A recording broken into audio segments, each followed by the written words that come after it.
All right. Good morning, everybody. Good morning. How y'all doing today? Great. Awesome. I'm Ramon Ray, founder of Smart Hustle, and started a few companies, sold a few of them as well, author of several books, and excited to be here today. And I thought briefly, as I begin, to just share with you the story, if I may, of why I'm here today. Absolutely. Cool? Yeah. So why am I here today? There's a lady. I should use the mic, I believe, because it's recorded. Is that okay? Should I use the mic? Okay, I should. That's Thank good you. volume. Yeah, I think the recording is. Oh, that's me. Wow. Okay. There's a lady named Adrian who has a networking group. Michael decided to join that networking group. Then I decided to join that networking group. And then 75 years later, Michael invited me to be on a Facebook Live with him for his people. 20 years later, Stuart saw that video and said, wow, I like this guy. Not me, talking about Michael. And Michael said, I like that guy too, talking about me, not Stuart. And Stuart invited me here to spend some time with you all today and kick off the Business Differentiator, I think I got that name right, conference. So that's how I got here to be today in Long Island, New York. And Stuart, thank you for having me. Thanks for having the vision to do this. Pleasure. Thank you so much. It's not working. That's okay. Yeah, you can just hit that button probably up there. Yeah. And Michael, thank you for having me on your show and bringing us all together here. We're going to have a great time today with a lot of awesome information. And can we give also a round of applause to the production team that's put this together? They're scattered throughout the room. So thank you all here for being that. And also to the amazing staff of the club. I mean, Glen Oaks Club. Haven't they been amazing? Yeah. I mean, the food was good. I don't eat carbs at all, but when I saw the bagels, it was almost like if they were fresh and moist and melted in your mouth. I had two. And I even had cream cheese. So I usually do 50 push-ups a day and 50 pull-ups a day and more. I'm going to have to go back and like penance or something like that, for it. So with that, I think we'll begin. Everybody's feeling good? Oh, other thing I wanted to say, really one thing in context, and then I'm going to get on the stage here, is just to set the stage for why we're here, I think, and what we're going to talk about and hopefully learn. Many of the ladies and gentlemen here have a lot of experience in a variety of things, but we're going to touch on today the power of marketing. I call it the Celebrity CEO concept. My books are available there. Thank you, Stuart, for making them available to the kind people here. And the Celebrity CEO concept, 3 key things I'll share, then I'm going to jump up and we'll begin our panel. One is the power of asking for a smile before you ask for a sale. How many are in sales here today? Okay, good, great. How many like to make money? Okay, more hands went up. Like she went, ha ha ha, yeah, baby. So I do too, right? But many of us try to sell first. Can you buy from me? Can you buy from me? Can you buy from me? And what I would advocate, as many of you already do and know, you're successful business owners, is to first ask for a smile. Not try to make the sale first. So that's tip number 1, is asking for a smile first. Second thing that I've learned over the years of working with some of the largest brands in the world and serving our clients and customers is instead of looking to make a sale first, to first seek to build a community of fans. And then educate those community of fans to become a customer. That's what I advocate. How many of you have something to share? How many of you are smart about something? Raise your hands. Okay, 2 people. I can't do that. I really can't do it. I can't do it. I just can't. It's never been such a depressing place. One person of this group of people who Stuart and Michael claim are smart had no. How many of you are ballers at something? You are the ninja of something in your industry. No, really, I can't. What about the other half of you? No, really. You just told me you're the best physical. You didn't see my hand go up. Oh, okay. See, because physical therapy, I need more of that. Okay, good. All right. So my point is, all of you are thought leaders and should be sharing and nurturing and educating your clients and customers and future customers for them to build the second point: know, like, and trust. Isn't that the world we're in? the more you know, like, and trust someone, the more you want to work with them and build business. So that's the context we're talking about today. This celebrity CEO concept, the book is there, is what I want to share today, and we'll elicit out, I think, the panel, as they talk a bit about who they are, and then they have some questions that they'll ask, and through those questions, we'll have a good time today of learning from each other. How does that sound? Great. Thank you so much. So we'll begin, and what I'll do, because what I need to say is less important at the beginning than you all, so I'm going to start here. Mariel, please. And then I'm going to take this and make sure this is working. Cool. Great. And I think we'll leave that there for now. And so Mariel, welcome. Glad to have you with us today. Feel free just to tell us a little bit about, forgot to stand up here. Tell us a little bit about who you are. A little bit about who you are and what you do, real briefly, and then dive into the question that you have for Ramoncito, even though I'm not even Spanish. I don't know why I said that. I'm not Spanish, but it's okay. Yeah. I can pretend I'm Spanish, by the way. If anybody's here who isn't Hispanic, I can say, hola, señorita, ¿cómo está? Me llamo Ramon Ray, pero yo no nada de español, and people assume I'm Spanish. They really do. Okay, it's all yours. Perfect. Hi, everyone. Good morning. My name is Mariel Ebrahimi. I am the founder and CEO of a company called DisruptCRE. I've had the company for 8 years. We are a media company with expertise in commercial real estate technology. And I've spent 8 years learning about commercial real estate technology. And so every year my job is to figure out how to best communicate the information that I have to my audience of commercial real estate professionals, be them owners, brokers, architects, lenders, engineers, etc. And so traditionally I'm doing that by hosting conferences around the country, usually New York, Chicago, and San Francisco at least.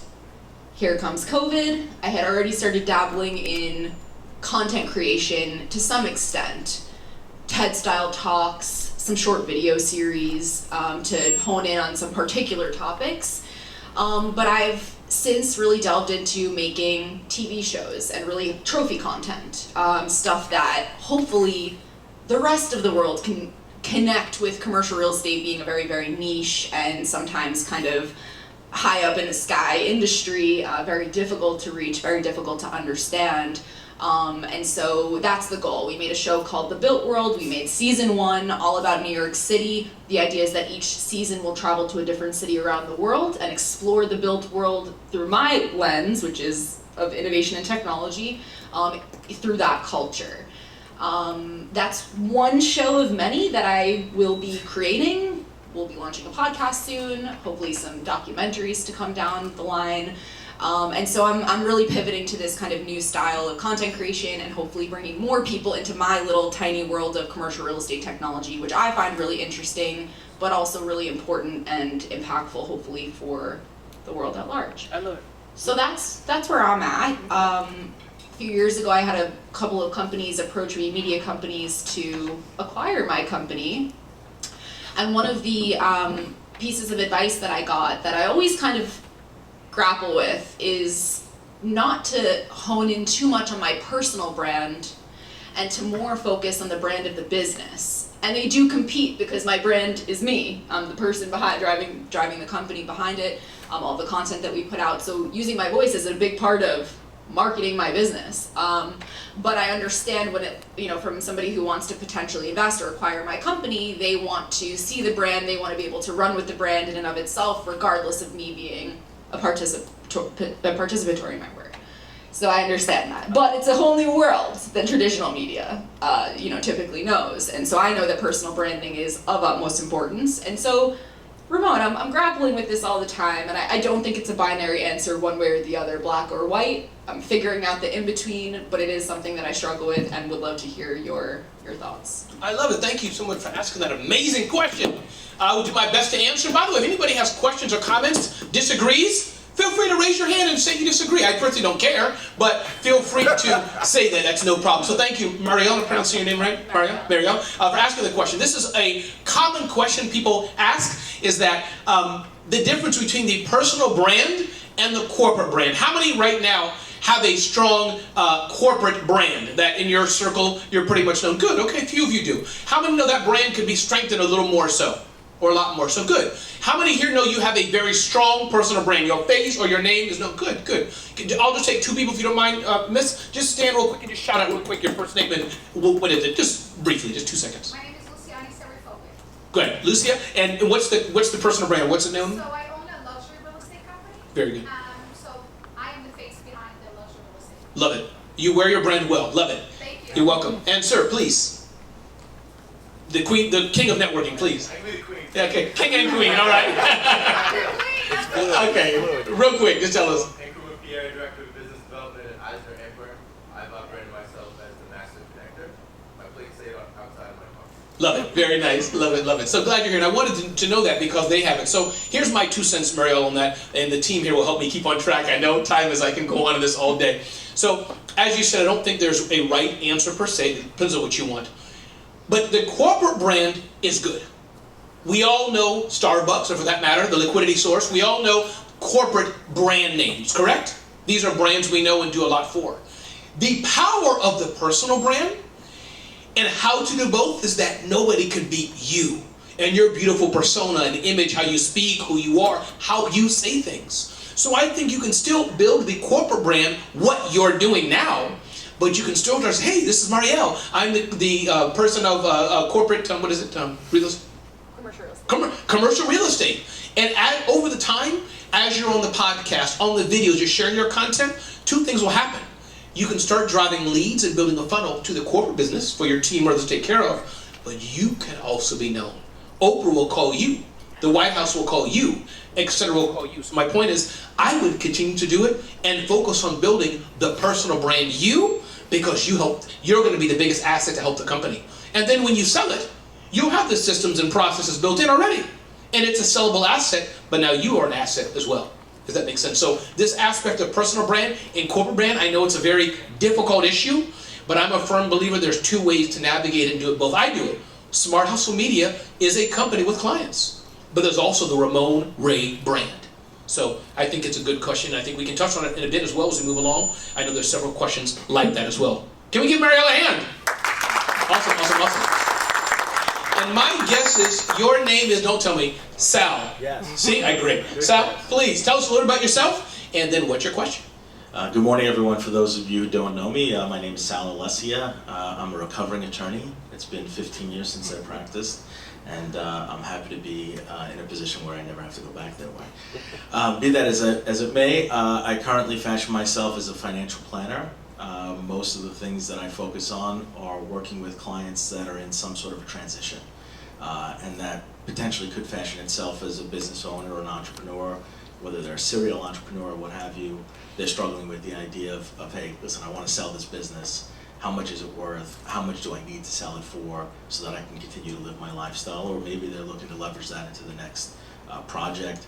Many of my clients will share with me as they get closer and closer to retirement that they're concerned about whether or not they've saved enough. And with COVID and the pandemic really putting a little bit of a backstep on many people's plans, that's even becoming even more front and center.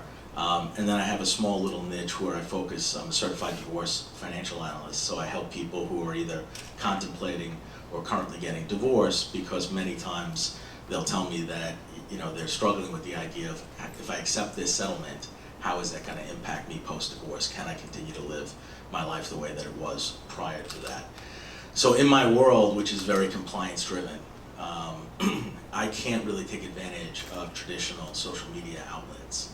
Most of my networking and many of the people in this room I've known really from one-on-one type of networking or events like this. And subsequent to the pandemic, it's funny, I saw a little bit of a cycle where the efforts that I put in 18 and 19 came to fruition during 20. And we had a significant amount of success, and the market helped with that as well. But now as we're going towards the fourth quarter of 21, I haven't had those meetings in 20, and to a lesser degree even in 21. My concern is, now that we're going into 22, how is my pipeline going to continue to be filled? So my question really is this: in a compliance-driven world where, for lack of a better term, I'm handcuffed, how can I continue to be out there and differentiate myself from the thousands and thousands of other people that are in the same category? Well, let me ask a follow-up question, Sal. You tell me, how do you differentiate yourself? Well, what I try to do, and I mentioned this before, is typically in these one-on-one meetings, but I highlight the fact that I have a law degree. I joke to many of my clients, as you get to speak to a lawyer, you don't get a bill at the end. No offense, Bill. At the end, but I continue on that and say, well, it's not that you're not paying me, it's in a different context, right? So I try to fashion myself that I'm very much on the same side of the table as the client, doing this planning and helping them sort of see their path forward. Only for sake of time, thank you. Yeah. Are you good at what you, has anybody worked with Sal? And if you're going through, okay, yeah, I want to, okay, good. So, is he good at what he does? If he's okay at what he does, stay seated and say he's okay. If he's the ninja of what he does, stand up and say, he's the ninja. I'll leave it to you. Let's see what happens. He's the ninja. I'll take that. I'll take care of you after the meeting. Thanks, sir. So, you know what I can see, and again, ladies and gentlemen, I'm leaving here soon. Y'all got to live with Stuart and Michael, so I can't, whatever goes wrong, that's his problem. So, here's what I would say, and most of the things I say are bad ideas. I warn you of that. So I'm about to say you should not do this. But I think I can see a whiteboard. Every week, you deep diving, changing names and circumstances, your client's issues, but changing things around, and giving us a master class on what we need to know for those who are having a divorce. Can't y'all see him doing that? Hey everybody, it's Saturday. This is your boy Sal. I'm a lawyer, but you don't get the bill. 3 things that happen. So we have Mariana. She only earned $100 million a year. Her husband wanted to leave her. He only earned $4 a year. So I got them together and I said, Mariana, and this is what I said, dude, you should take that settlement and kiss her goodbye. Done. 30-minute masterclass every Saturday because you have a beautiful smile, everything. So what do y'all think about that? Feel free to say it's a bad idea. What do you think? A whiteboard masterclass of the guts of breaking up. Good idea. Less than 30 minutes though. Okay, 15 minutes. 15 Got minutes it. or less. So that's, I can see a master class teaching people that because it is so complicated. And those who are going through that, I mean, if my wife ever watches it, you let me know. But those who are going through it, I think will like it. So that's the kind of thing I would say, because you're right. It's hard in this world where it's one-to-one. And I would still say, keep the one-to-one going. Keep the networking. You seem like a very likable guy. Is he a likable guy? Very likable. Okay, it's true. Said very likable. There we go. Please, who I'm going to have next, don't tell me. I'm going to guess here. You know what? I'd say, Jeff? Yes, sir. All right, Jeff, it's all yours. Tell us who you are, and I can't wait to hear your question. Okay, I'm not as talented as the first 2 people. I'm going to go off a piece of paper. Good morning, everyone. Maybe you're more talented. Maybe they said some errors and omissions, and maybe you're one to get it right. I don't know. Good morning, everyone. My name is Jeff Hoch. I am the Chief Revenue Officer for the firm ePropertyCare. I'm excited to be on this panel. I'm surrounded by true thought leaders in real estate, financial services, insurance, and media. At ePropertyCare, I'm responsible for the functions related to sales, marketing, alliance partnerships, and revenue growth for our firm. Our firm sells smart building technologies to owners, operators, and developers of commercial real estate. So kudos to the tech on the end. Our primary focus is multifamily residential housing. Our technology leverages cellular connectivity, and we interface with carrier networks like AT&T and Verizon. Once we install our cellular hubs into buildings, we're able to monitor things like water leaks, water consumption, thermostats and HVAC, electronic door locks, video cameras, video intercoms, lighting, audio, and outlets. Our product is a differentiated one in the marketplace because of the use of cellular and because it's comprehensive in nature. We're the only product in the industry today that not only detects high water flow conditions from things like burst pipes, but we could also shut off water in an affected building within 30 seconds. Water damage represents 90% of the insurance damage claims in the residential housing space, so this is a massive leap forward in asset protection. In August of this year, we released a brand new corporate website, ePropertyCare.com. The website shows 3-dimensional videos with our hardware installed, explainer videos, and an ROI calculator. It's received a lot of praise from our clients and prospective clients because it's informative and highly interactive. We also leverage social media extensively, mainly LinkedIn, for promotion and outreach. Because smart building technology and environmental social governance programs are still fairly new, there's misinformation in certain cases, lacking information in others, and general confusion that I run into often. I feel that we have taken on a thought leadership role in the industry to be an educator of sorts, and we've helped to dispel some of the falsehoods that exist. I.e., this is too costly to have in my building. It's impossible to set up, or I cannot monetize this if I install it. Given your experience, Ramon, what else would you recommend that I look into to help extend the reach of ePropertyCare? I want our clients to choose us because we're true partners with them and understand this is not technology for the sake of technology, but also help them to see that a proper implementation of the tech will reduce risk, improve efficiency, and ultimately raise valuation of the properties where it's implemented. Can we give him a round of applause? What's the biggest impediment to, repeat that again, there are one or two things that were the biggest challenge or the biggest stopping point of your perfect customer? So I think oftentimes... And just use that mic because they're recording it as well. So I think oftentimes people think it might be too costly to implement or too difficult to operate, or how could they monetize around it? Why is it not too costly? Why is it not too costly? Because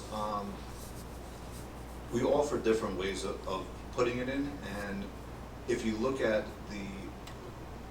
the ways that we reduce risk and the ways that we could drive revenue from it, it actually can become quite favorable to the operator. And then why is it not too complicated?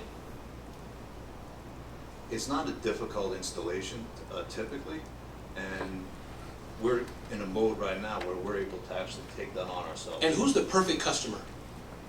Perfect customer is an owner, operator, or developer, someone that has property or is developing that new property. And what's the biggest challenge that this is my last question, I promise y'all, because I know y'all get ready to leave. You know, some of y'all like, you know what, I can't take it, ask questions.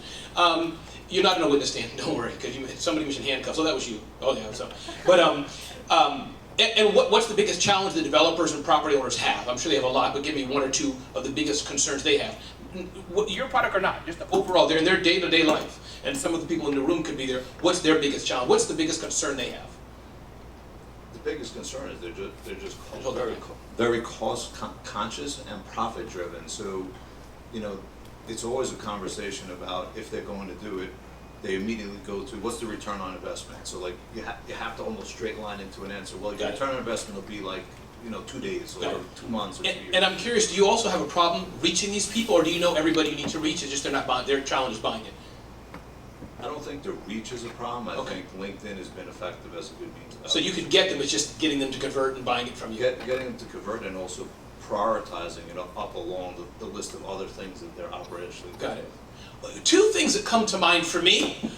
I think that sometimes there's a way sometimes to go around the bend instead of going straight on to people. This is a thought, and let's sit with it, sleep with it, you know, and see what you think. But many people like to be recognized and rewarded. So what if yourself or others had some sort of annual event, and maybe Cranes does this already, so it could be not appropriate, but you get what I'm saying, awarding people. This is the Property Development Awards, your Long Island Awards, or whatever it may be. Bringing your perfect client together, rewarding them, thanking them, trophies, they're crying. I mean, let's say that, like, what's your name, sir? Steven. Let's say Steven was there. Oh my God, thank you, Jeff. I'm the Property Developer of the Year award. He's crying. It's just, you get what I'm saying? Okay, so let's say that happened. He's now more in your funnel. You now have time to more explain the context of what you do. I find that awards, sometimes it's a way to go around what our goals are, what we want, because some industries, they're so under-recognized, under attaboy, attagirled, that they like it. So I don't know if that's one thought I have, to bring people together and have a way to longer telegraph the story. The second thing I have, there's a book called They Ask You Answer. One of my friend Marcus Sheridan, he has a pool company. You can't get more boring than a pool company, unless you're in real estate or an accountant or financing. But beyond that, is that he answered about 300 or more questions. New York Times covered him a few years ago, all about pools. Those of you who have pools, you know, concrete or plexiglass, all kind of things, questions you have. So that's another thought. Keep answering questions. And don't worry about your technology. Be the leader for the industry of smart buildings, so that ultimately, HubSpot, some of you may know, I know you do, HubSpot, right? I didn't even know they sold software. Until a few years ago, I thought they were just a content production company. So imagine you're the leader in all things smart properties, as it were, ePropertyCare, turning that into the New York Times, the Cranes of digital, property. So hope that was helpful. Yes. Was it helpful? Just say yes. Yes. Good. All right, Stuart, the floor is yours. Yes, sir, yes. And Stuart, if you don't mind, if you want to sit, you're fine, but you're welcome to stand here and just share a bit more even about what you do, who you are. If you want to thank people, I'll leave it to you, whatever you're comfortable with. But this is your event. You were so kind enough to have the vision for it, invite me here. I know through Michael, but I want to honor you and just say thanks for having me here. And it's a the pleasure. floor is yours. It's a pleasure. You're doing a great job. Thank you. So now I'll sit here and go through my process and see what everybody thinks. And of course, I want to have you to answer my questions as well. So my name is Stuart Gelb, and I'm the CEO of a company called the Liquidity Source. We're basically a trusted advisory service in the commercial financing space. We do everything from construction to permanent financing, purchase of properties, and refinancing of loans. We actually find customized solutions for our clients. Given the broad range of deal sizes, we can find the right institution using quick response, creative thinking, and delivering this in a concierge-style way. I know that sounds like a lot, but I'm gonna give you some examples. I think that you'll have a better understanding. So the big question I know that Ramon's thinking was, how do we differentiate ourselves, right? Why us? I mean, there's 1,000 guys that do what you do, so why are we picking you? The brokerage business is really, in my opinion, really commoditized. Most brokers are doing exactly the same thing. Instead of thinking that the best rate will show our clients that we really have done a great job, we research, we understand the challenges of the clients, ask a lot of questions, and depending on one's needs, we create opportunities. And I'm going to give you some examples so you can understand. So we had a client that came to us, actually a group of clients, that had severe cash flow issues at their firm. They owned 4 gyms, 4 locations. Only one of the properties had a mortgage. It was very expensive. And they thought the answer was, get me a better mortgage at a better rate and help me with my cash flow. We didn't stop there. We researched the financials, and we saw that they were paying $45,000 a month in debt payments, which was extremely high. So yes, we took the loan from a 20-year loan to a 30-year loan and a better rate and saved them $9,000 a month. But then we went back and refinanced all their equipment financing and saved them in total $275,000 a year by restructuring all their debt. So this is true evidence of finding the right solution for a client beyond getting them a good rate on a mortgage.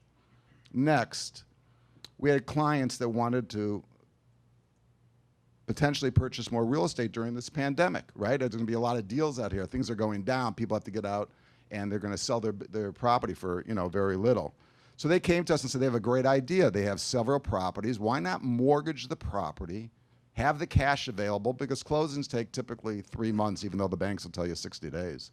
Take 90 days, and now they're sitting with all this cash, and they'll be able to make a deal. After reviewing all their financials, I said to them, listen, mortgages are very expensive. You're going to have a fully amortized loan, paying every single month, and you don't know when you're going to get a deal or if you're going to get a deal.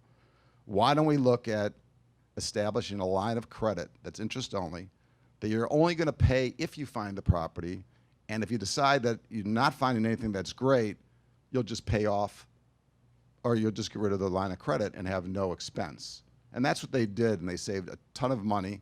And by the way, they just last week found a property that we're financing for them through that line of credit, and it became very successful. Next, at the height of the pandemic, a client came to us that had a building for 50 years in Tribeca. They had a ground lease that was $30,000 a month. The guy went out of business. So they had a property that was worth $1.19 million that now could not support the cash flow of a mortgage. And if that wasn't enough, he had 2 DOB, Department of Buildings problems, and landmark issues. So what did we do? We didn't stop with that. I went to my expediter. I'm president of the board of a building in the city. I went to the expediter to talk to his engineer and got the severe DOB things changed to less severe so it would be bankable.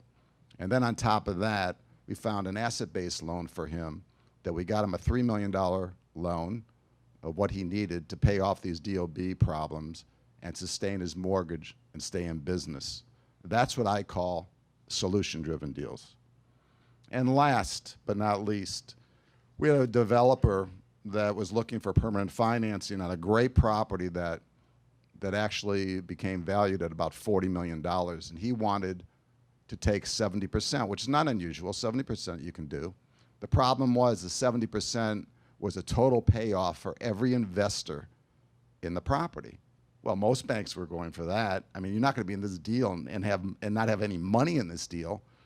We finally found the 7th bank that said, yeah, the property's worth a lot of money. We're going to give them the $28 million. And then on top of that, we got them an interest-only loan for a year and no personal guarantees, which some of the banks wanted $4 or $5 million in PGs for 10 years. We got them no PGs. It's not because we don't work with one bank. We are solution-driven. We find out the challenges and the needs of the individual, and then we deliver. We find the right institution to support exactly what they need. So my question, Ramon, is these are only a few examples of like what we do to show you that we are 100% solution-driven. I think we need to have a bell at this point because you said my question, Ramon. Ding! Okay. My question, Ramon. What's the question? I love it. Understanding what we do and how I explained and how I sampled, how do I deliver this message without becoming, like you say, have a smile, you're not too salesy, don't keep selling me, da-da-da. How do we get around that, and how do I deliver and let them know that I'm not just a guy to get you a rate, I'm a guy that's going to solve whatever it is that you need. I love it. And video team, I promise I will go back to give me 2 seconds. Have you been on TV on a regular basis? No, but I'm going to. This is very risky. It may fail. I may get fired right now with half the panels to go. Let's see what happens. We're going to play a game. We're going to say, can Stuart handle it? Madam, I don't know. Please forgive me if it doesn't work. We'll see.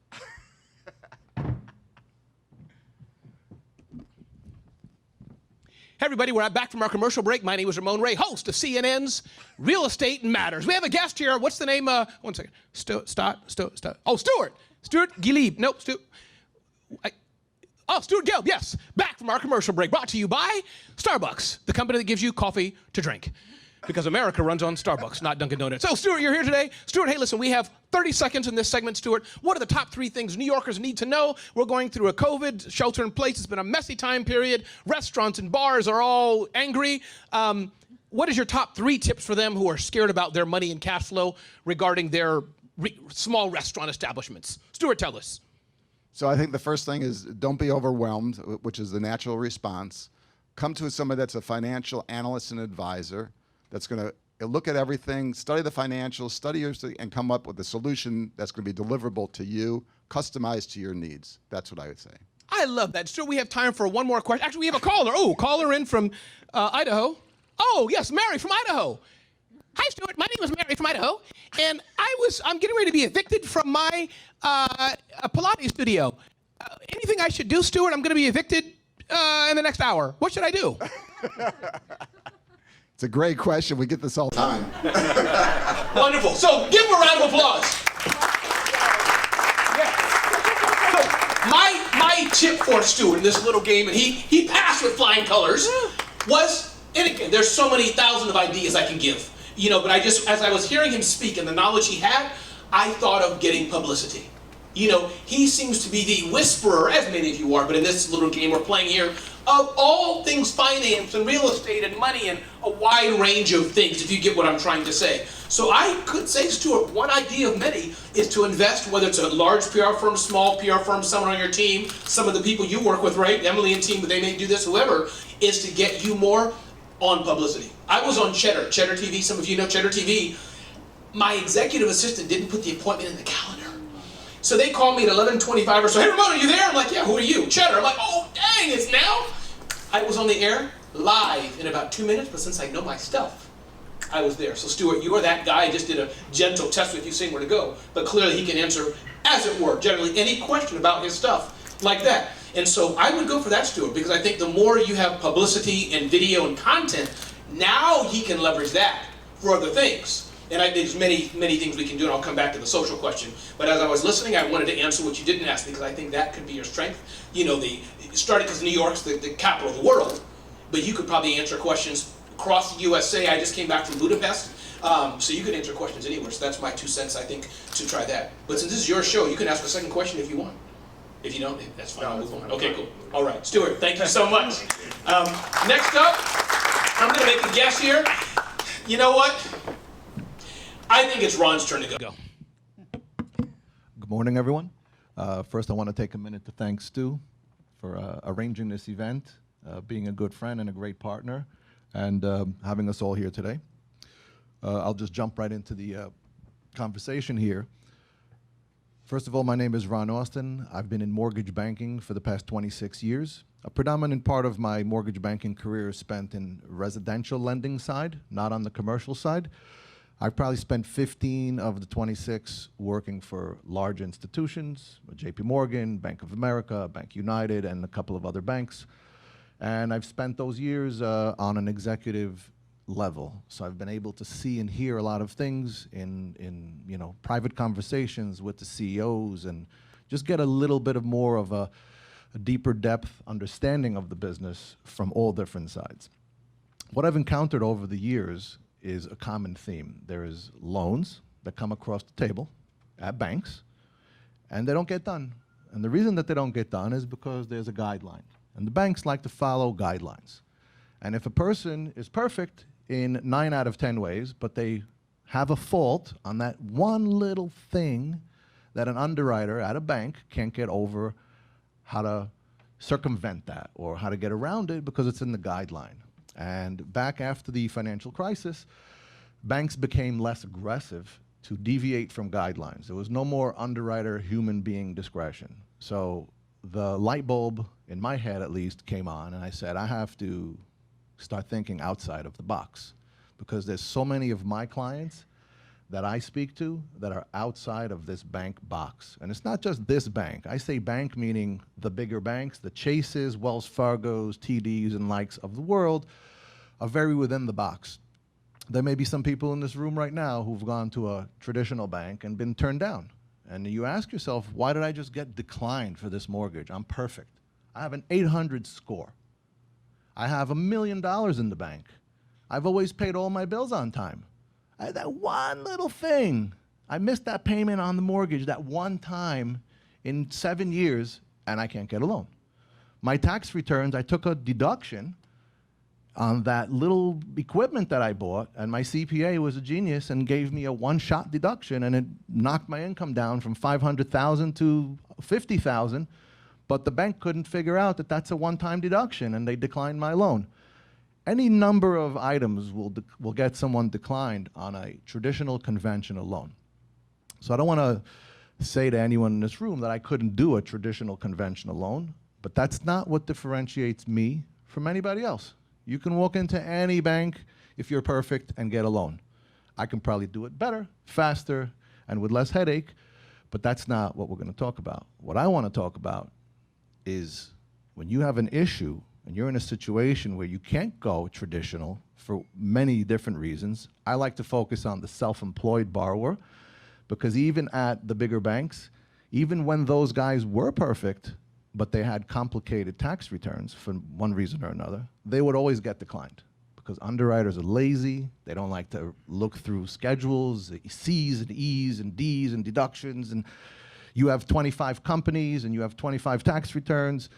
Sometimes you just have to know when to walk away, and the problem is you have to know who to call. So here's an example that I like Stu and I get involved with a lot of deals together.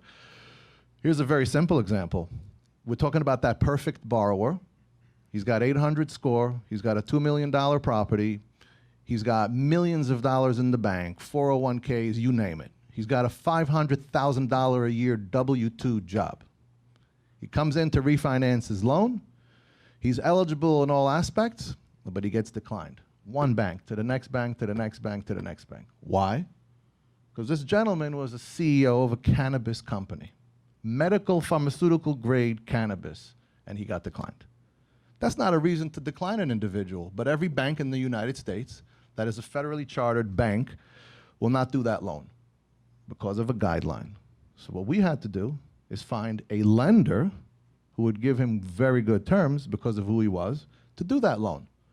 That's a great example of a perfect guy who just doesn't fit into a box somewhere.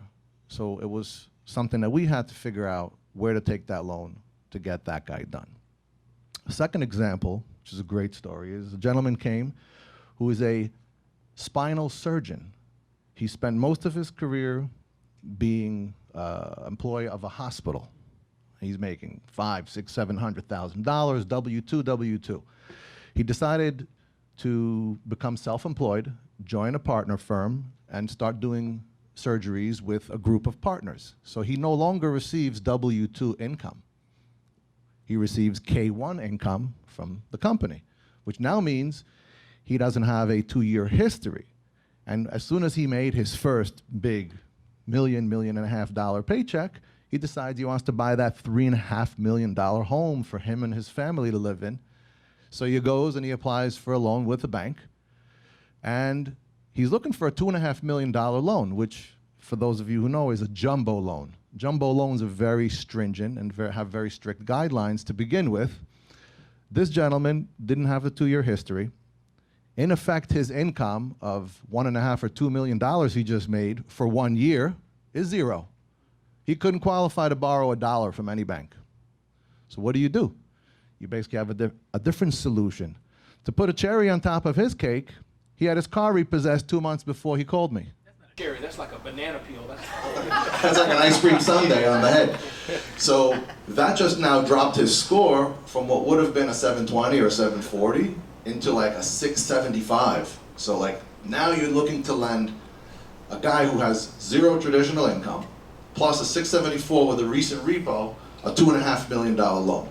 Go and find that guy the loan. So my job was to hear this man out, understand his problem, and find a solution. And did we get him funded? Yes. Did we close that loan? Absolutely. Is he a happy customer? Yes. Have I done another 6 surgeons loan since then? Absolutely. So when you can take care of a client who's in a specific situation, because what differentiates you from 70 other banks is that you know how to handle a specific client who has a specific need. And basically my main thing is I like to listen to my clients. And what's the challenges that you have, Ron? How can I help? So the biggest challenge that I have in this industry is watching the industry and basically every aspect of our lives turn into advertising, social media. Like you said, we're not getting out there as much. We're not meeting face to face. I love to meet face to face. I love big venues. I'll go to the real deal events and meet 500 people and talk. We can't do that. So social media is the new platform. So for an individual like myself, who, yes, I can do conventional loans, but that's not why I wake up in the morning, right? For me, it's more of the niche-y, jumbo stuff that the banks say no, I say yes kind of business. How do I get my client base to understand what I do and get more of that business and less of the mainstream business that I, not necessarily, without sounding like a loan snob, don't necessarily want that business. I want to get more of the niche-y stuff that I want without scaring the regular conventional loan people away. I love it. And again, I hope that the comments and thoughts that I'm giving, and thank you all for the humility to ask, because all of you are infinitely smarter than me. So I'm honored to be here. But I hope that all the advice I gave to Mariel may work for Ron too. So, you know, we're just kind of having some, not fun, but we can all learn from each other if you get the contact. But as I was watching Ron speak, watching his cadence, listening to the sound of his voice, do you know what I thought of? Anybody want to guess? Don't worry, there's all adults here. Anybody want to guess? Go for it. What do you think I was thinking of? Master of his trade. Yeah, master of his trade. And then I thought, something came to me. You hear that? Y'all don't hear that? Podcast. Didn't you hear that? Wouldn't you hear that? See, everybody heard a podcast. I can see, who's the Kramer on CNBC? I can see Ron. This is just, I don't know you, Ron, but you know, my little, what I've observed. Hey, this is Ron. Yucky money coming up. Your podcast today. How you can get money if you got screwed. Blah-da-da-da-da-da-da. CBD. Here. And I can see a weekly show, a weekly podcast with you diving into that because you're the cadence, the voice, banging on the table a bit. You know, I got to be careful because I'll break my watch, then I got to use yours. But, you know, that's what I can see. So I can see something like that and having a tight funnel. Hey, if you want my top 10 tips to XYZ, do ABC. So it may not be exactly that, but I can see a podcast because you have so much knowledge on this and possibly a book from that. Something like the ultimate guide to, you know, the ultimate guide to get money if you're yucky. Or no, use another word. What's the word you used? Self-employed. No, another word, a cool word. Another word, not yucky, but yeah, something. No, another word about the type of situation you're in. Like if you're screwed or something like that. So yeah, so my point is that's what I recommend. Podcast, consider that, and I think you have the cadence, the fun, the examples, and both of you do. Obviously, you're all accomplished, but that's my thought. I'd love 30 seconds feedback. What do you think? Sound interesting to you, possibly, or not really for you? I think that's amazing, and I think I may take you up on that. Yeah, awesome. Yeah. So definitely podcast. And again, all these things, all of you can consider, but I think some people have different strengths, right? Stuart could do a podcast, I'm sure, and I'm just meeting out all of you there. But for some reason, when it came to mind for Stuart, not that I couldn't see you on TV, but I could just see him in a green room, going on air live. Usually the segments are 5 to 7 minutes, really short to the point, and him just spitting off. Hey, I can see him. I can, again, as I'm hearing the voice, that, hey, this is Ron. You know what time it is, baby. Call Ron.com. I can just, and if it's not your style, forgive me, but I can just, it's honorable. I'm complimenting you. So that's what I can see. So, Ron's podcast will be launched when? I like it. By December 1st. By December 1st, do the podcast. Awesome. All right. Thank you, Ron. Can we give him a round of applause? Please. And I'm guessing that. Thank you very much. Nick. Yes? No. Yeah. Robert Rosenberg. Oh, I thought I said Nick. Oh, excuse me, I'm looking at the lower. Robert, okay. Robert is up next. Thank you so much. Robert, the floor is yours. How you doing today, all right? Yeah, I'm good. Thanks for being here. Just use that mic as a recording thing. Okay. So my name's Robert Rosenberg. I run NYCK Advisors and NYCK Coaching. I'm hired by small businesses, medium-sized businesses looking for market domination and profitability. So I launched this company in 2020. Yeah, right? Good time. Timing's everything. Actually, so a lot of people who are watching online and here would actually recommend recognizing me more from my background in law or in real estate and working with Stuart at the Liquidity source. But when the pandemic hit, and as a lot of people here have spoken about, it was an opportunity for change for a lot of people. A lot of people found themselves in industries that either were wiped out or they just felt like now is the time for change. And then other people didn't know what to do. They were paralyzed, and we heard about that. Or they wanted change. They didn't know how to do it. And with my background, I say I've sat at almost every seat at the commercial real estate closing table, from law to brokerage to finance. I had a lot of people reach out to me. They wanted to know what to do. Never sell. That's always my advice. So I found myself speaking to a lot of people in a lot of different areas. And I also noticed that I actually was having deja vu, because back in 2009, when the financial crisis hit, I had just finished getting my master's degree at NYU. I had left practicing law, wanting to go into real estate, and when the real estate bubble burst at that time, I decided to pause and take the easy approach, and I went back to law. My plan at that point was, all laid out for me. I knew exactly what I wanted to do. I had a plan. My thesis was well received at NYU. My father had just passed away. The market collapsed. The bubble had burst. And I said, you know what? Not the time. I'll wait till everything settles down, and then I'll make my move. And I felt that when COVID hit, a lot of people start to feel that way as well. And I didn't want to make that mistake again. So in 2020, at probably the worst time, I decided I'm going to launch a business. And I'm going to help those small, medium-sized businesses that I felt didn't have that advisor coaching business to help them. Because when I went out to start NYCK Advisors, there wasn't a business to help me. Whether it was the IT business, whether it was a marketing business, they didn't want to hear from me. They wanted to hear from the larger companies. It's on margin. It's on size. A one-off business, they didn't see anything there. So I launched this company, so that's how NYC, and I'm here today, and that's how NYCK Advisors started. So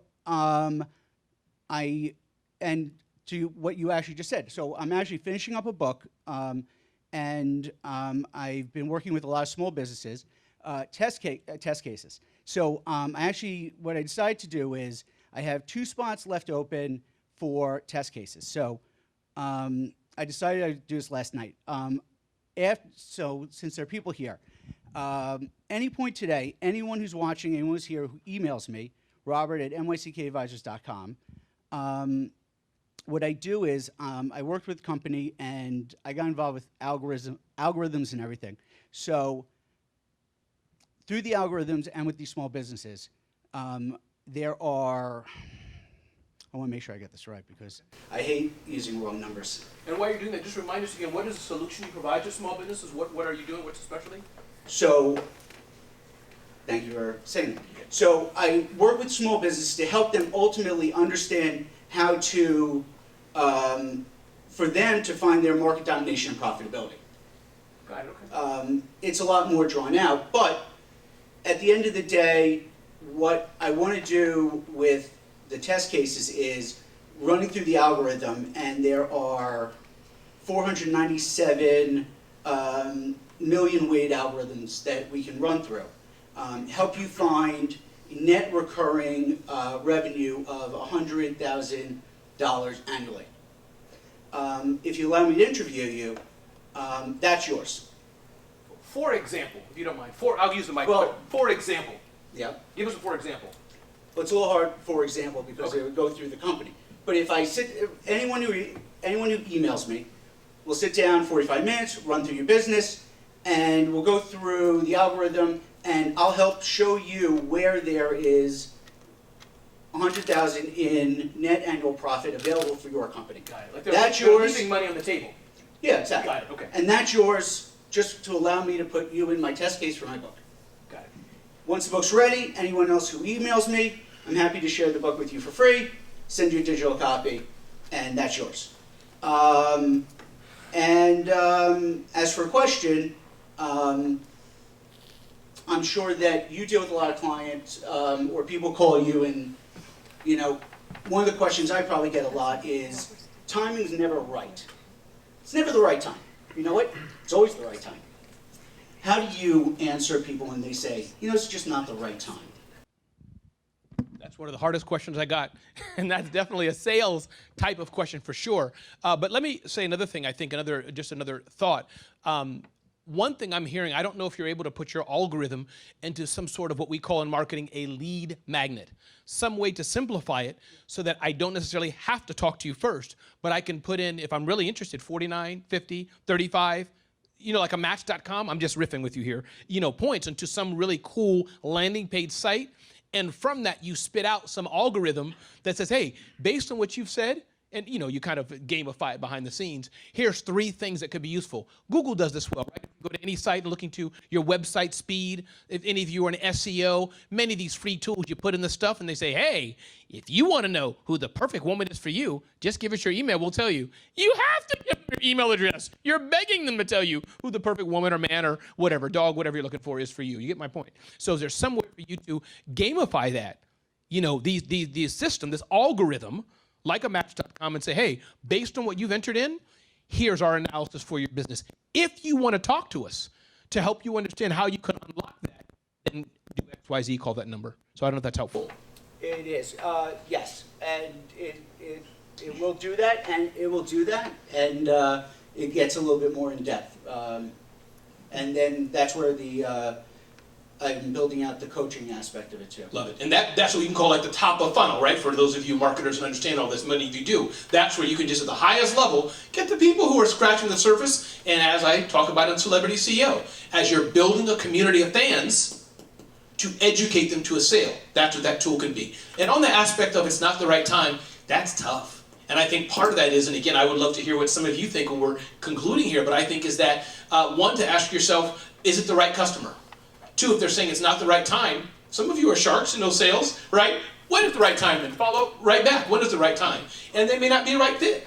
So I think that's oftentimes, we've all bought things, right? When it is the right time, we're interested, we buy instantaneously. So I think that's a thought as well. So, but great, and I'd love to, what's the name of the book? Tell us all the name of the book. Going through a couple ideas. Okay. So goingthrough-a-couple-ideas.com. You can check that out. It'll be on, will it be sold on Amazon or Barnes & Nobles? Check out Amazon or BarnesandNobles.com. And download the book. That's That's comingsoon.com. Just joking with you, but good job.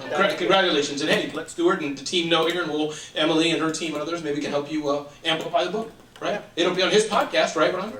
It will be. Yeah. My team is the best. Awesome. Bill, thank you. Appreciate that. The floor is yours. Give me a round of applause. And before we go, are you learning something today? Have you learned at least something today? Yeah. Yes. Okay, 3 people. This is good. Okay. This is the last time Stuart's going to do this event. Bill, the floor is yours, please.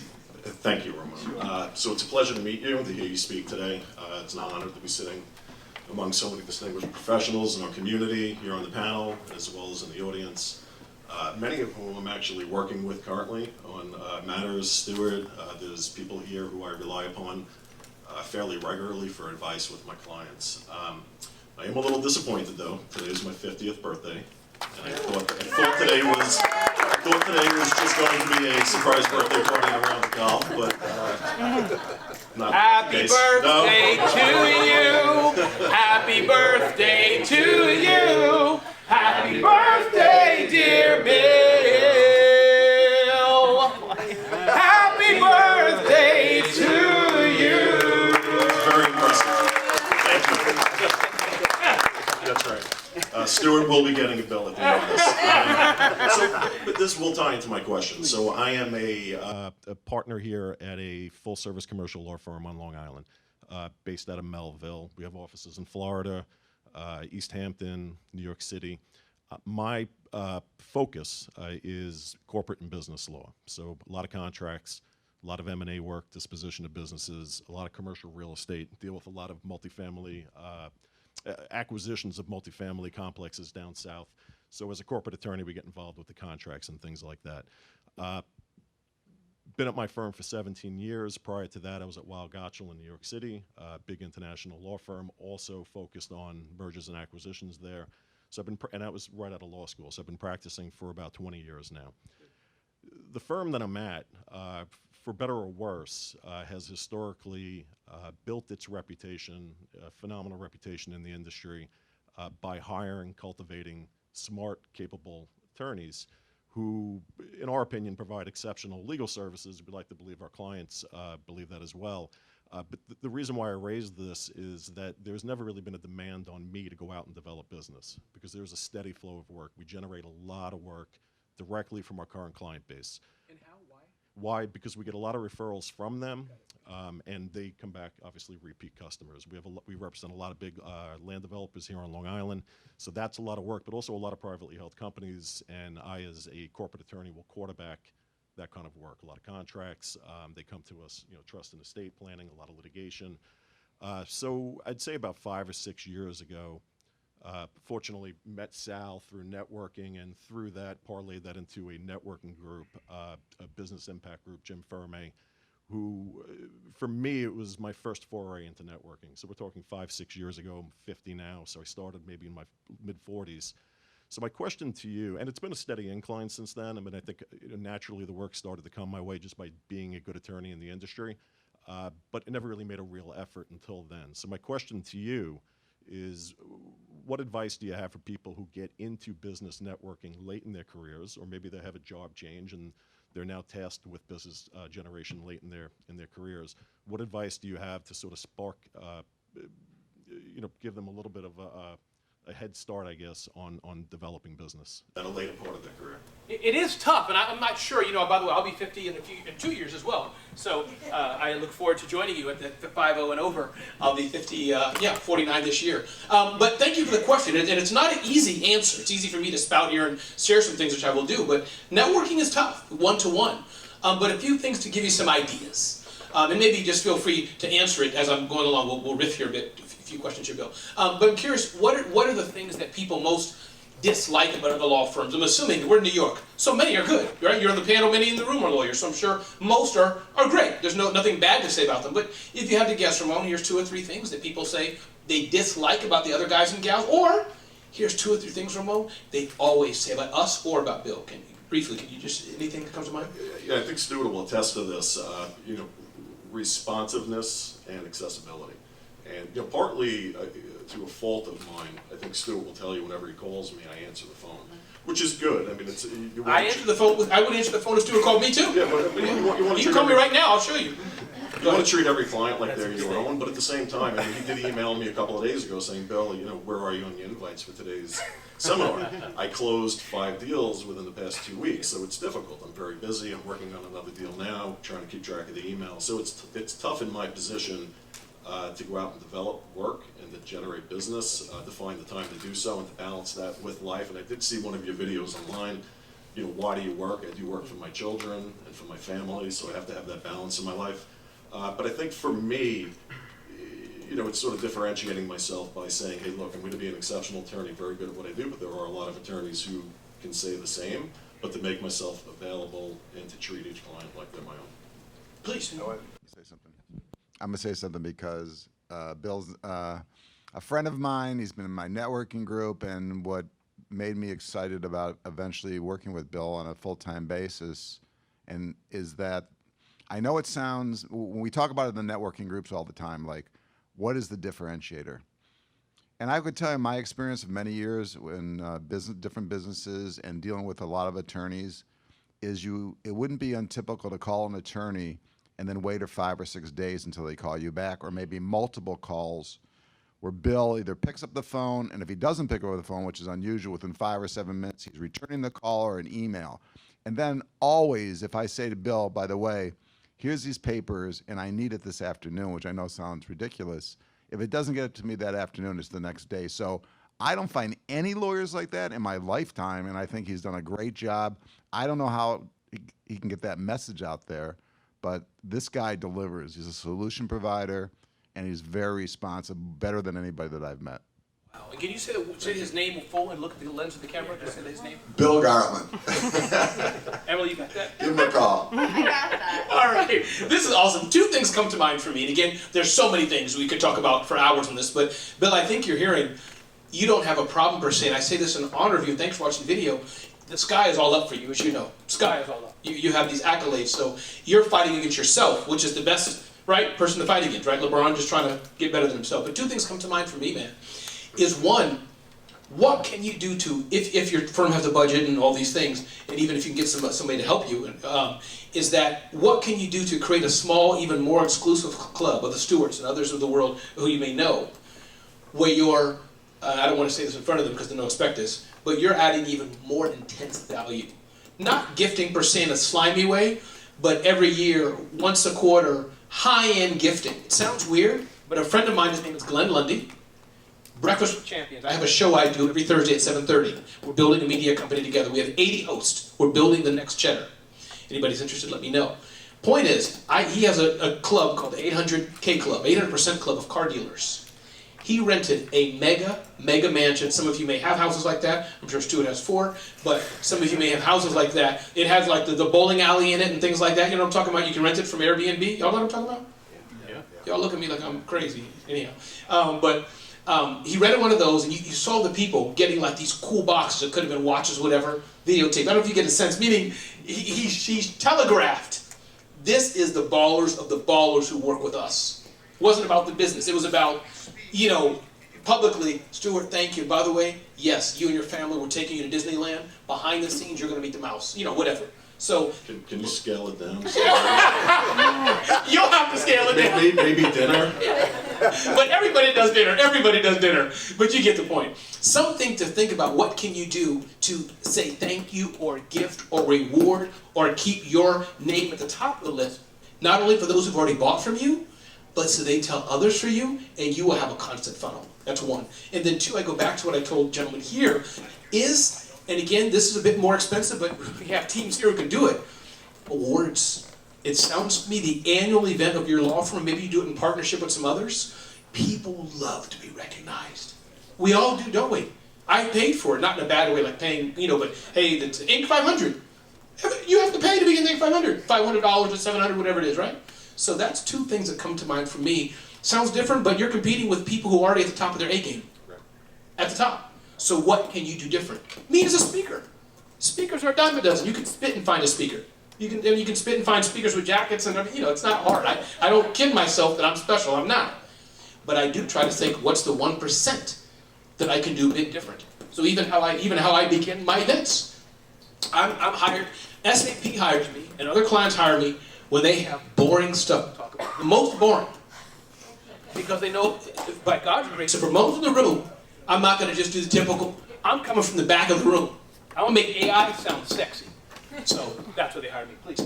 So, gentlemen, one of my networking groups offered this, and it's great for small businesses. Find your local florist. So especially if you're in real estate, brokers, sales, lawyers, and this is on the lower end side.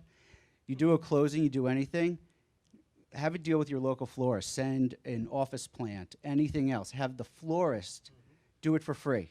And the reason why they'll do it for free is have him give a card and a plant care maintenance card with his address and everything. He'll go and offer to replace it monthly. He'll go and care for an office plant on a weekly basis. They'll ultimately hire the florist to come in, and he'll upsell them on anything, whether it's the plant, coming in monthly, everything else. The florist will give a nice card from you. Thank you for doing business with me. Congratulations on your new house, your new office, the lease, whatever it is. You come off looking great, and he gets business. So it's a little cheaper than, what was that? Rent the mansion. No, the mansion, sorry. So Stuart, you'll be getting some plans soon. But it's also, it's one of those things that nobody ever buys for himself, but it comes out great. Awesome. And we saved. And it helps small business. I love it. Anything else to add on? Okay. We saved the best, the second best. Stuart's best. Save the best for last. Michael, you're the guy, you're the reason I'm here. The reason I took a car here at 5 a.m. to be here. And thank you for having me in your show, the work you do in the community. You're amazing. So thank you for being a gateway for me and Stuart to get to know each other and having me here. Michael, please take the floor. It's all yours. Well, thank you for that lead-in, Ramon. Thank you for coming. Stuart, thank you for creating this event. It's phenomenal. Also, thank you for putting me next to a commercial real estate attorney. We'll talk later. But in any event, my name is Mike Haltman. I'm the owner, along with my wife, Linda, who's in the audience, of Hallmark Abstract Service. We provide title insurance for residential and commercial real estate transactions in New York. And before your eyes glaze over about title insurance, it is one of the most important parts of your purchase. It's protecting you from anything going wrong. It protects your home ownership rights. But that being said, the purpose of this is to get ideas on how to grow my business. So, like a lot of people on this panel, we are kind of considered to be a commodity business. People consider title insurance the same no matter who you get it. The buyer is the purchaser of the property, but the decision maker is typically the real estate attorney, whether that's right or wrong. And my job as the business development end of the business is to grow our penetration into attorneys. And we are great at what we do, as are a lot of people. We differentiate ourselves in different ways, and a lot of people consider it to be, title insurance, you get a policy at the closing, but there are differences. Your title bill, the fees could be different. Your the claims experience of the company you use, you should find out what that is. The underwriter, does the company have an affiliated business relationship? Because that can create a conflict of interest. Those are all important things for the consumer to know. Unfortunately, the consumer doesn't really know because the attorney takes care of it. And sometimes the attorney just goes with who they're comfortable with, which I understand. What we do at my company to grow our footprint in terms of branding, we write, we have LinkedIn Live, we use social media, we try and get on interview shows. Podcasting is a great idea. I should probably do that, but really my question, and I'm not going to go on too long, and also just to touch base with some of the things you said, the sales funnel, the know, like, trust, critical.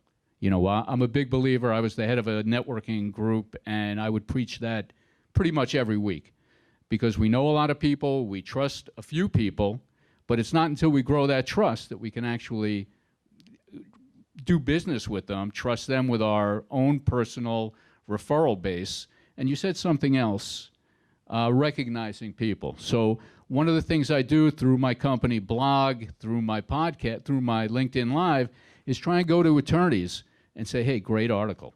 Great, you're a leader in your field. Would you like to come on? Would you like to write an article? It's not an award, but it's a recognition that they are great at what they do, and people do appreciate that.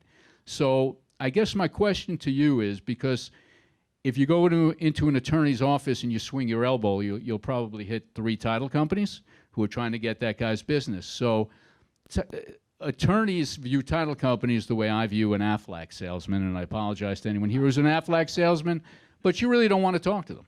So for me as a title company, my question to you, how do you get through the gatekeeper? How do you get that attorney to say, you know what, I want to talk to this guy. I may not be able to do business with this guy, but I'd like to talk to this guy. One of the techniques I use, I had coffee cups made with my logo on it. And I'll send a coffee cup to an attorney and say, hey, let's have a cup of coffee together. Yeah, with a handwritten note. It hasn't worked that well yet, but hey, there's always tomorrow. But what are techniques that I can use that I'm not already using that can help me get past the gatekeeper, that can help me make an attorney say, you know what, I want to talk to this guy. Maybe I can't use this guy, but I'd like to talk to him. Stuart is a financier. He could be a lawyer, but for this game here, why, Stuart, I'll get to the mic, I'll get to the stage in a minute, but Stuart, why did you have me here? Because you didn't know me, you found me through Michael. Can you just share, if you can, assuming it's a good story, if it's not good, then don't share it. It's a good story. Why did you invite me here? Not me. Why were you watching him online? And you can take the mic. And thank you for being my one viewer. This came to be for some. No, it's interesting. I don't know exactly when we first met, but then I had you here for lunch with your wife. It was a Christmas party. I was invited by Lee Shookman. Right, who is a great girl. Yes. And then every once in a while, I would see Michael on LinkedIn, and I was also impressed that he was very charitable, helping the warriors and the people in service today. He's always on trying to help people, and it just gave me a warm heart. It's not so easy for people like myself to use title guys. I just, if I even try to use a title guy for some reason, everybody's all over me like, you don't do the title work. So about 6 months ago or so, I had a deal with a bank that said, if you want to get this deal done quickly, I suggest you use a title guy. And I called Michael. And it so happened 2 of the lawyers got involved and said, no, you can't use him and everything. So I called Michael right away, and he took care of it. He just called the people, worked it out, and by the way, he was just a great guy. And I have to tell you, so it impressed me from a lot of different ways. And then when I saw you on, I said, oh my God, this guy, he can really talk. Because I think, we do, and especially in finance. I mean, I did a show here a couple of years ago on 1031 Exchange, dry and boring, So I think that the energy that you bring to the table is exceptional. I don't think that every motivational speaker is the same, just like everything else. I think that what you do is exceptional, and you light up the crowd, and I'm glad that you're here. Well, just as a testimonial to Stuart was tenacious in his deal in terms of getting it closed, and that's the highest praise that you can give to somebody who's working on mortgage deals, is that they actually get the deal closed, and he did. So here's my 2 words of advice to Michael. And Michael, thanks for being here. Thank you, Stuart, for the kind words. 2 things come to mind, and I'm just riffing off of what they're saying. But again, what I've said, as I said already, to everyone here, people can use here. What I've said there, people can use there. We can all learn. But I think that, Michael, 2 things that Stuart said, and I asked him because he's the one who thought and got me here. If I talk too long, I'll start crying. I cry very easily. Very easily. Trust me. See, I can feel, when you feel that warmth like in your kneecaps and it goes up, I can feel it. Anyhow, let me just... And then Mariel's like this, and I'm like, I'm going to cry more. Ramon, let me tell you something. When you get to be 62 like me, that feeling is something different. Okay, we'll move on there. I love it, Michael. So 2 things I would say. The one, and again, this is not an absolute, but just riffing off what we're talking. Michael, keep using LinkedIn and get better and better and better at it. Maybe invest in a better camera, better studio, because he knows, he's starting off, but he did it. We're here. So maybe that's the way to go to keep doing that, because more of you are using LinkedIn, correct? Many people who are older, as it were, whatever, we're not using it, but more people are using social media, and for much in this crowd, you know, have you all seen Stuart's TikTok video? He was going, Stuart, y'all saw that? He posted it, never. But my point is, but he is on LinkedIn. Oh, that's all right. They all do that. But my point is, keep using LinkedIn, Michael, and get better and better at it. All these people, you should be in their face all the time. And I'm telling you, LinkedIn or whatever the platform, that's my #1 ticket for success for myself. I work with some of the biggest brands in the world. SAP, Microsoft, Verizon, AT&T, all of them are my clients. All of them are repeat clients. I have a few individuals that I can work with, yes. But all of them are my clients. Repeatedly. And part of it is social media.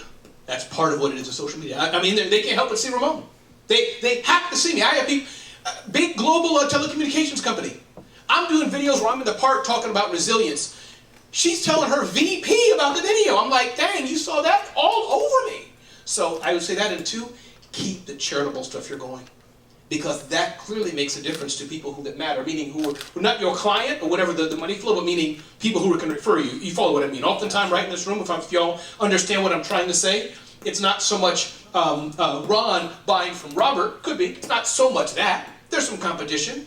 But it's more so Ron recommending Mariel to Robert. That's how the money, right? Am I right? Y'all get what I'm trying to say, right? It's Mariel knowing, she can't remember the lady's name, but she said something to her, and that lady told her about him, and then he fixed his back.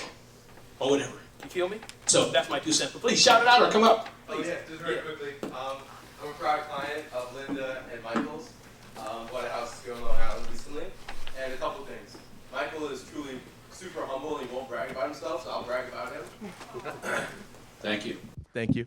As I said, Michael is super humble. He won't brag on himself, so I'll do it. Michael is super responsive. He adds a ton of value.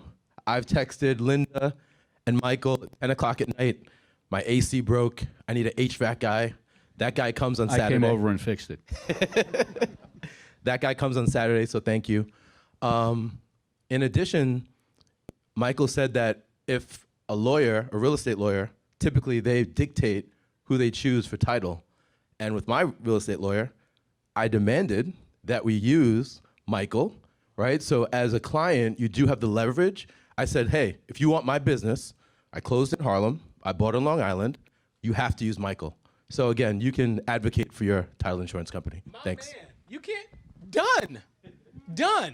And to that point, I think we have some time. Actually, we have some time for audience questions, Q&A, right? Yeah, before I do that, I brought 2 gifts for 2 people. I can't hold the mic at the same time. Don't take that. So, how many of you here have heard of Mike Michalowicz? Most of you have not. Anybody heard of Mike Michalowicz? Anybody heard of the book Profit First? Ah, okay, good. Oh, everybody raising their hand. Just joking. It's the only lady here. What's your name? You're like my BFF. Sherry. Hey, Sherry. So, Mike Michalowicz, his book Profit First, I think, is one of the most sold books on Amazon for business. Over 1 million copies sold. Not the most sold. It just reached 1 million copies sold. And he has like over 1,000, over 1 million reviews. Something insane he has.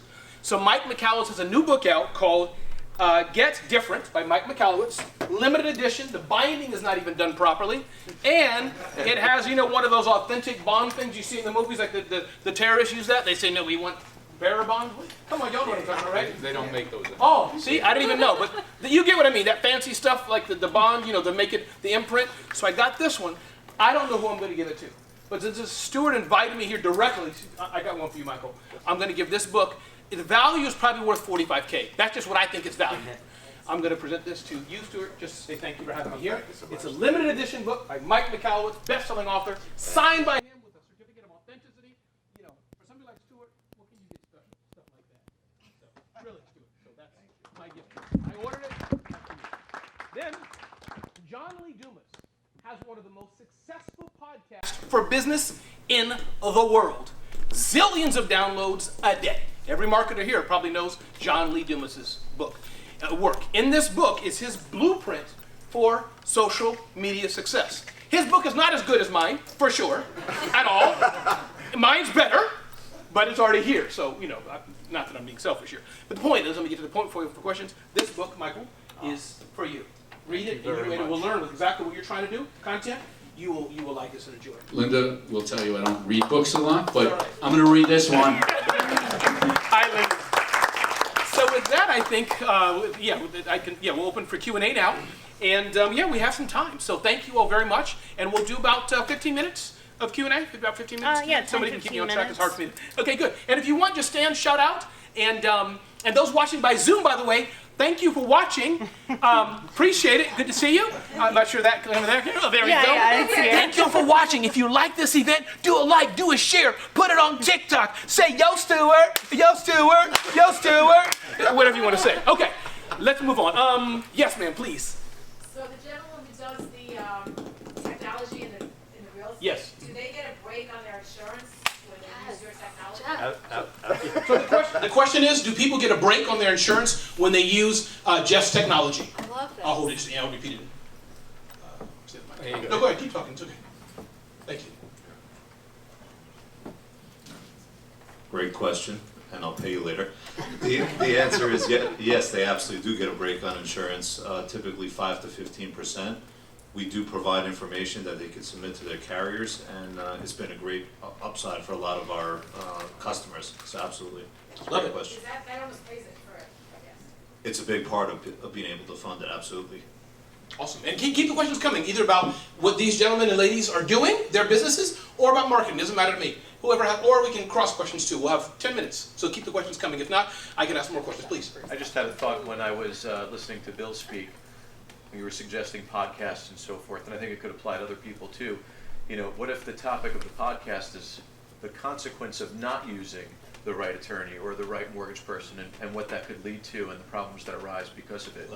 Suggestion here given by this, what's your name, sir? Noah. By Noah was about the consequences, for those who are listening online, about the consequences of not using whatever the service may be. Great point. So the consequences of not. So I like that, please. So I think one of the beauties, so I do a LinkedIn Live, but I don't do a podcast, but one of the beauties of the whole platform is that you can lead the discussion to anything you want. And it can be self-serving, but even if it's self-serving, it's still extremely valuable to people. Why, what are the problems that can happen in a real estate transaction? How could a bad attorney, a lot of people pay $900 for an attorney for their real estate closing because it's the cheapest, but they're buying a $2 million house. Why are you cheaping out on your attorney? And that's a great topic for a real estate attorney, but anyway. I love it, brother. I'll give it back to you. No, you're right, man. And while we're getting some more questions, I just want to go over a list here. This celebrity CEO concept is about being dominant in your field. Not where everybody knows you. It's about in your field, in our niche, whether it's in Long Island, about, your technology could be, there's only 10 people doing it, making it up, whatever, so it could be national, but it's niche. And the point is, all of you are thought leaders. People here, right? We've had some fun, TV and other things, we had some fun here. All of you are thought leaders. So the point I'm getting out is everybody should have a book, or consider having it. Everybody should consider having a podcast. Everybody should consider doing some video. All of you should have what I call a sizzle reel, a professionally done video. Everybody should consider blogging in some way, shape, or form. Your blogging could be on LinkedIn, it could be on WordPress, it could be on Medium. Everybody should consider having some good visuals and graphics. So there's a few key things. Everybody should consider doing an event. It could be an annual event, a monthly event, an event here that Stuart's doing. However the scale you want to do it. But events are a great way to build your own personal brand. And all of you should be doing that in some way, shape, or form. And that's what you'll find. The book is there. Take it. It's yours for the taking. But the celebrity CEO concept is about. Anybody wants to go deeper into that, feel free to ask me. And I have cards, or you can go through Michael or Stuart. Just ask for me. But I'm happy to send you that list I just gave if you want, or anything like that. We have a few more minutes. Please, Michael. So when you do a LinkedIn Live, when you do a podcast, you're in an incredibly crowded arena. Getting attention is very difficult. So, what is your advice in terms of, I did a great LinkedIn Live with you, and we did have some people watch. Thank you, Stuart. But, how do you grow your audience base? How do you grow penetration how do you do? Yeah. There's two ways that I'm going to do it without a mic because I need to use my hands if I use the mic. Two ways I would say. I don't have to repeat the question because we had a mic. So two ways. One way, some of the gentlemen and lady here, they're not going to stand up and dance, yo, what's up, property insurance, my homie. They're not going to do that. They're just not. You don't know us. Some. I got you. Some may not. So for those, it's okay to be a bit more serious, and we all have our different ways, correct? We're all different people. So a podcast, interviewing someone else is good. And I do all of that. I'm trying to get to a point here. So that's one way, just to interview other people as Michael does. And if you want to dive into that, though, and again, feel free to email me anytime. I can send you all these resources, okay? But you can upgrade. As I said, Michael's just doing it, so I'm saying it in love. He knows that. But he did it. He did it. So this is no shade on him at all. He did it. But if he's planning on doing this every week, he can get a better microphone, better camera, get better lighting. It's cheap to do. It doesn't take a lot.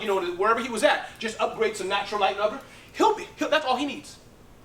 The other way I must say is, those of you who may want to be a bit more engaging and etc. and have that presence, if you wish, again, you all know how you are. I talked to you a bit, I could just hear a little bit of it.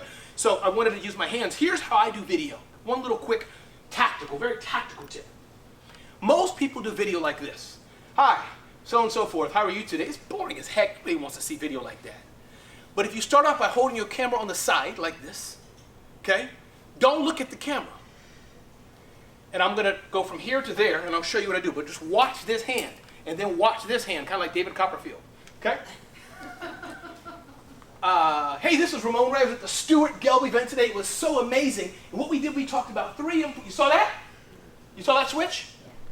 We talked about three important things. A, B, C, D, E, F, G. So I'm so glad to be here. Look at that. You know what? Heck with that. Let's do it right now.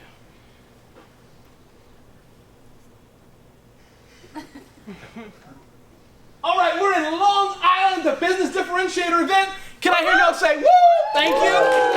And we have our amazing panelists. Can we hear a clap, clap, clap, clap, clap, clap, clap, clap, woo! And we learned some amazing things today. I'm Ramon Ray, honored to be here in the county of Long Island. Woo!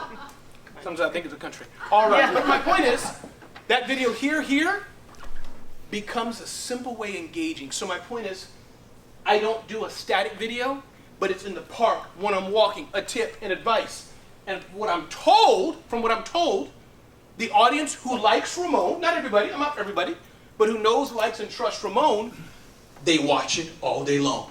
Because it's different, unique, and it's engaging. And the last thing I'll say is, feel free to lead with a keyword. What I'm trying to say is, give me a challenge, Sal. Just or anybody, make up something that's a common challenge that people ask you, like a common problem.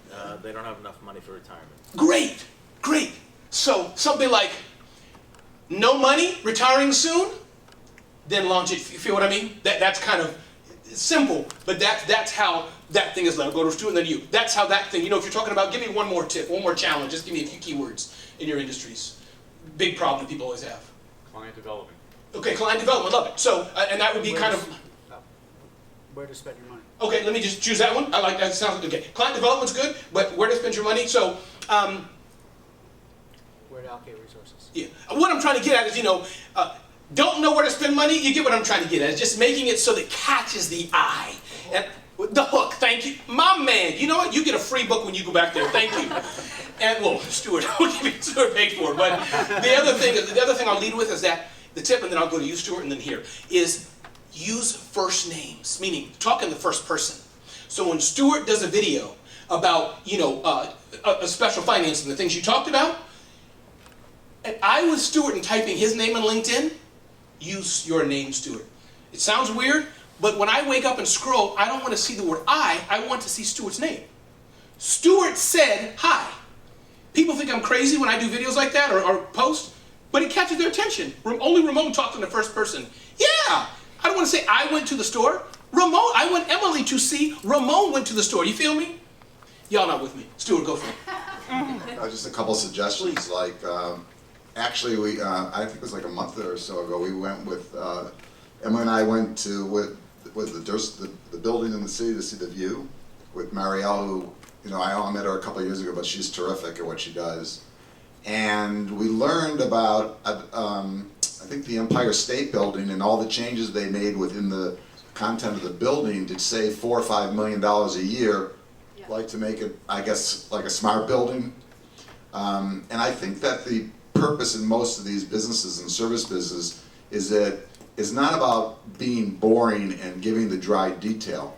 Like for Jeff, I would say, take advantage of the fact that there's a pandemic going on. Take advantage of the fact that people don't feel safe. Talk to the developers and people and say, this is what I can do. I can bring you a better ventilation system. I can give you sensors that are going to help the building save money. And maybe the quote is, let me show you how to build an NOI. And then that operating income that's going to save you, or like I said to him before, you're going to get the apartment that was renting for $5,000 a month. You're only going to get $200 a month more on 30 apartments, which is $6,000 a month. That's $72,000 a year, and on a 5 cap is $1.5 million. Are you going to spend $200,000 and fix it up in such a way that you're going to make $1.5 million out of this? That's what I'm able to deliver you. I can deliver you the net operating income by doing the following. Not walking and say, I make sensors, I do this. Go ahead. Because you have to deliver the solution, man. You got to show them why it's profitable to be using that service, you versus them. I thought Stuart was like a reserved guy. The fire is coming out of his brother. Please feel free to say your name one more time. Hello everyone, my name is Luciani Sarafovic. I own a luxury real estate company. Thank you, Jeff, for inviting me. Stuart, I think this is the most entertaining panel event I've been to in my history. I mean, I've been to a lot of events. I am so entertained. I got some really great laughs, and I love the whole format of the experts asking questions. Genius! Who came up with this idea? I mean, seriously. Wow. Anyway, so my question is, thank you, everyone. Thank you. So my question is, I follow Jeff, and I see he's very successful with LinkedIn, or maybe you can also give some feedback. What are some of the secrets and the tips to be very effective and successful with LinkedIn? So maybe that'll be a Jeff question, and then for you. I love it. You can join me as a host here. Go ahead. No, you can give the mic, and then you say, I love this. We can share together. So first of all, Luciani, thanks for being here, and I appreciate you coming today. I think with LinkedIn, for me, the key is consistency. It's not like, gee, I did a post, and why don't I have 1 million followers? It's I did a post today, tomorrow, the next day. And I think the other thing is people have a tendency to get a little tunnel vision. Oh, I'm a smart building technology person, so I'll only talk about smart building technology. I talk about charity, I talk about business, I talk about books, I talk about things that are happening in my life, I talk about my family. I diversify the content so there's people who will contact me like, oh, I saw what you did in a charity last year. It's not always about the business that you're in, it's about what you do. And your personal brand. Your personal life. And people, like I say to people, and I try to coach people on social media, it's social, it's people, right? There's real people behind these posts. So kind of get people to know your essence as a person. I think what I would suggest to all the guests and the panelists, listening to all their stories, on LinkedIn, there's a space for recommendations. Ask for recommendations, not from 5 years ago, from this year. Toughest time to be in business, quite likely. Get people that have had a great experience with you to go on LinkedIn on your behalf. Hey, I had the best experience with Stuart because, and write it there. The value of those recommendations, they're gold. Everyone in this room today, go home, ask for recommendations from your key customers. It will help your profile. And he didn't say you have to do all recommendations of me. That's not necessary. Please, I could not. Goes without I could not take it. No, you're welcome. Please, absolutely. Speaking of recommendations, so if you're a small business owner, you likely have a Google business page, and if you don't, you should create one. But on a Google business page, you can get recommendations from people. So on my Google business page, I have 33 5-star recommendations, which isn't a lot compared to some companies, but for a little title company, it's great. And I get calls from people who Google title insurance, and they say, your reviews are great. So just like LinkedIn, your Google business page is another phenomenal resource that a lot of people don't tap into. Yeah, Michael, I was hearing you talking earlier, and you were talking about, basically the name of this panel is the differentiator. So I just wanted to say something, right, to help you, and basically maybe to help every single person in this room as a professional in what they do. Whether you're an insurance broker, a real estate broker, or anything you do, financial advisor, attorney, and the likes, CPAs, anything you do, you have to find a way to differentiate. So when you go into a meeting and you have a networking event and you pass your card around to the next guy, that's great. I throw cards in the garbage left and right. The person's card that I don't need to keep is the person who sticks in my mind. So I'm going to share a little secret, some of how I have built successful relationships and kept them, is learn how to be a storyteller.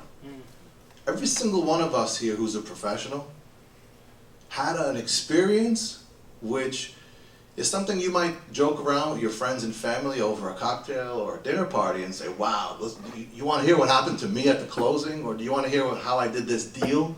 Or let me tell you how this deal almost blew up and I saved it. Like, everybody here has a situation, you know. Like, I deal with a lot of insurance agents. If it wasn't for a good insurance agent, a lot of times, the bank wants this coverage, the insurance broker is fighting, I can't get you that coverage. Tell that story how you saved the deal. Yes.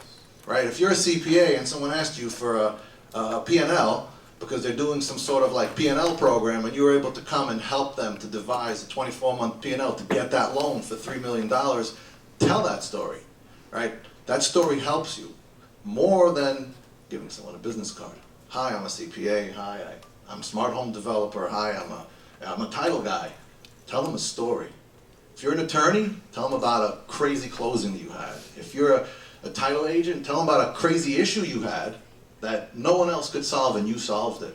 Stu, you basically talked about the expediter. It's not his job to get a violation on the Department of Buildings fixed, but he made it his job, and because he made it his job, he went that extra mile for that client.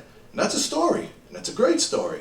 So if you want to have more successful relationships and build your network, learn how to be a great storyteller, because people will remember that more than your business card or more than, you know, the gift you gave him and the coffee cup. The story is here. Powerful storyteller, absolutely. This podcast brought to you by Yeah. Hallmark.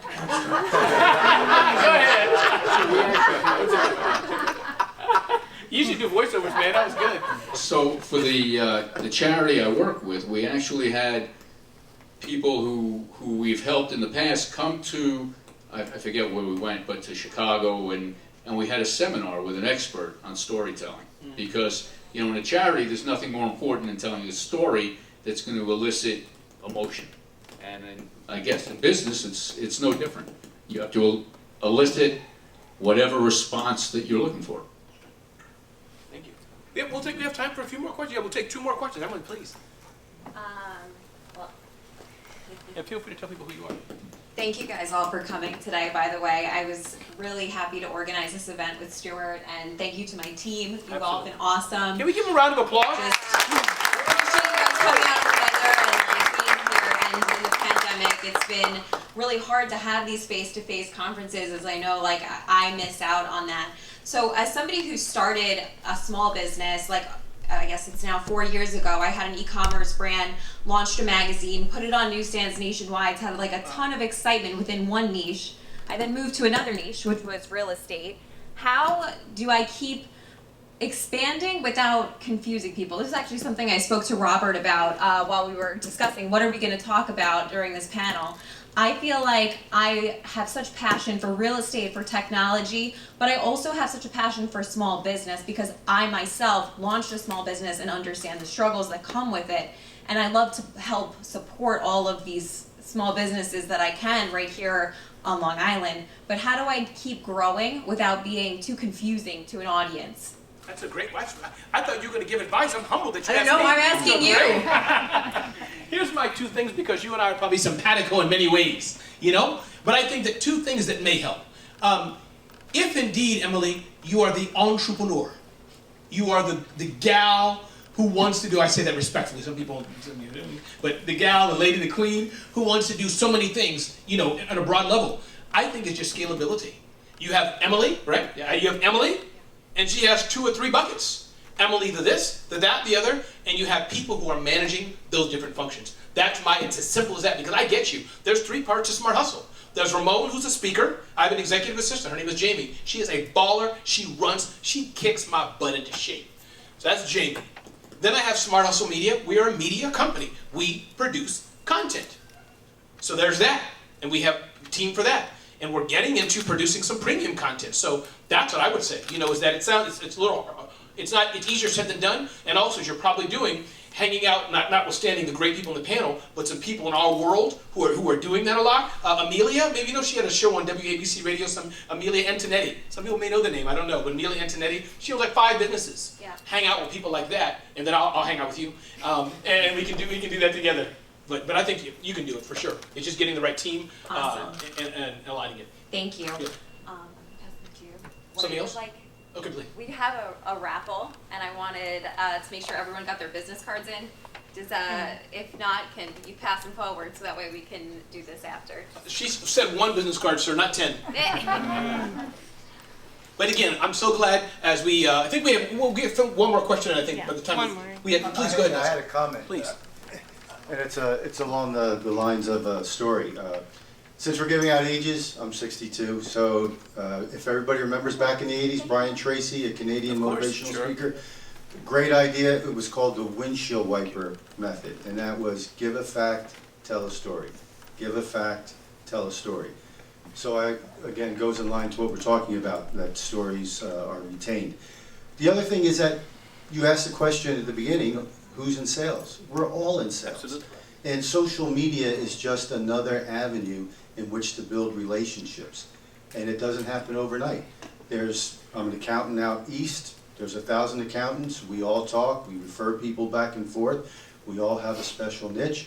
We all relate to people differently. And so there's always an opportunity out there, and it just takes time to build your market and get those referrals that lead to a better or more qualified client for what your niche really is. I love it. And as we come, and Emily, feel free to join me up and facilitate this, but as we come towards an end, again, a big thank you, before I do thanks, but just if I can serve any of you, feel free to get the books. I love, take pictures of it, give it a review on Amazon, send me a selfie of it on social media, I'll reshare it. He can have it on his podcast, that's one. If I can help any of you want my card, just ask for it. I'm happy to send these guides or tips, or you can just email me, ramon@smarthustle.com. The things I've shared, I'm happy to help any of you with some of these things. Some people ask about podcasting and video, or you can ask Michael, anybody who can help. But a big thanks as well. Michael, first, thank you for having me on your show. Never knew where we'd land. We spent a few minutes together, and here I am in the state of Long Island. I say that jokingly because y'all have this long, So, but in Long Island, it's been fun, Michael. So thank you for starting that. And Stuart, to you, thanks for seeing value in me sharing something with this group and investing your time and resources to put this together. So thank you for doing that, Stuart. Thanks to our panelists as well. Thank you all. So with that. I can keep thanking all day, but the team especially, it's important that I do that. So from video to broadcasting, and Emily and the team and production and all these things. Thank you all for being here and helping Stuart to let this event happen. So thank you all and team for doing it. Let me pick. Okay. All right. Can I take some cards out that I don't want to pick? All right. Mariel's going to help me. She doesn't know it, but Mariel's going to help me. She has the look of strength and trustworthiness. All right, Mariel. You can pick a card. No, I picked that. All right, let me stop kidding around here. All right, let me close your eyes. You want me to pick? You pick. It's all you. Wait, someone on my card is in there. Someone else? Oh, okay. Al, My card's not in there. Oh, okay, very good. That's what they all say. Yeah. Drafting 6 of them. No, thank you, Robert. Drum roll, drum roll, drum roll, drum roll, drum roll. All right, it is Andrew Salak. Are you here? Yes. Come on up, Andrew. Come on up. What the price is right? Gets a dinner at Toku Mono. What, I win a hug? No. Have a wonderful dinner. All right. You guys are all invited. And let's stand up here. Stuart, just say, you can give him a handshake and we'll get the camera shot or something if we can. There we go. I don't know. All right. Thank you. This is great. Thanks, Mike. Linda, you want to go? And I think with that, we're good. Stuart, you good? Yeah. With that, thank you all for coming. Thanks for having me here. It's been an honor and a pleasure. If I can serve and help you all, I'm going to run back in the car now. I have another broadcast to do in my studio, in my home office. So I'm going to run back about a 90-minute drive. but it's been a pleasure and an honor to be here. And again, thank you for having me and so warmly receiving me. Thank you.